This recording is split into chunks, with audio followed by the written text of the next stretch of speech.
Good afternoon, everyone. Larger than baseball size hail smashing thousands of cars across China for the second time in a week. Netherlands also getting huge hail. Snows in Washington state this late in the year. Florida down at 117-year low temperature. 1,000-year historical floods. Atmospheric compression events for sure, 10 inches in a single hour. Floodwaters raging where people couldn't even escape.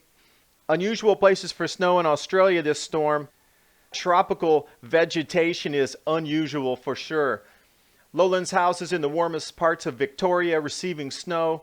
Record cold temperatures. Coming over into the Sydney news, it just feels like it's cold because we had a really warm summer leading up into winter. But then the news in the very same day says it's the coldest since 1973. Sunspots again down to 0 the second time this month, but the European Space Agency somehow leaves over 40 sunspots when it's 0. For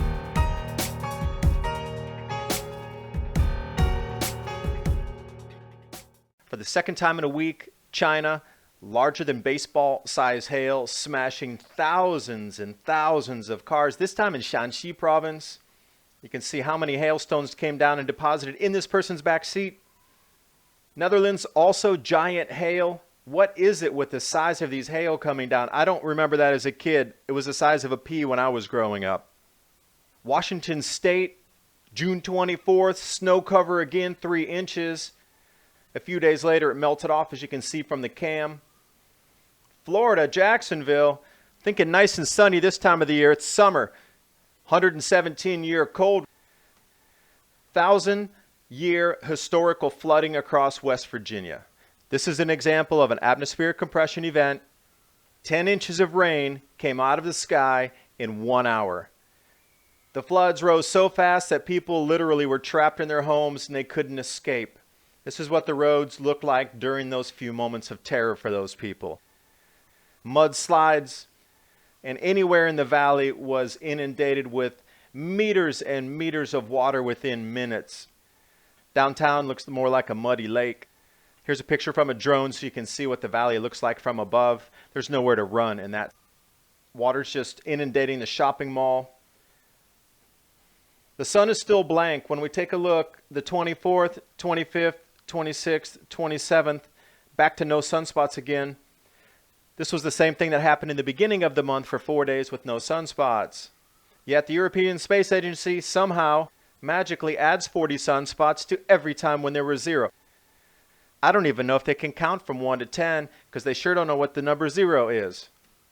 Australia experiencing unusual weather, especially snow and cold in unusual places like the tropical forest.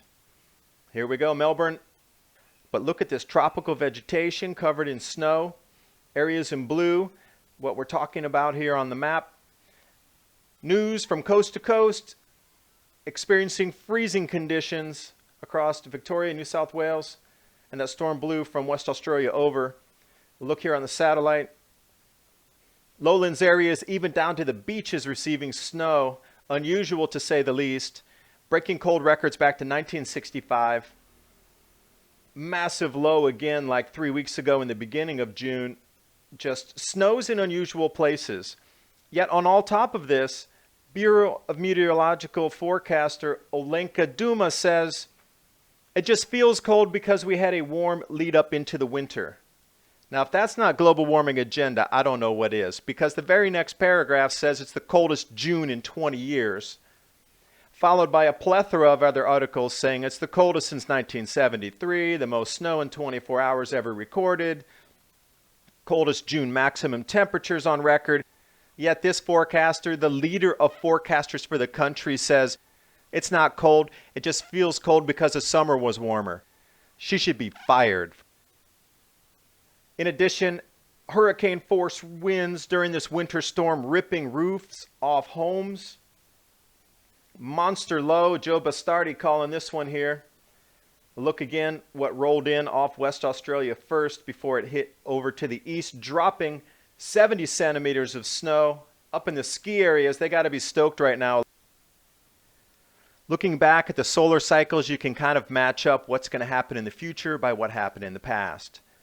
Going back to the historical flood records in France, you'll see that in 1900, massive floods in France when we had this particular planetary alignment.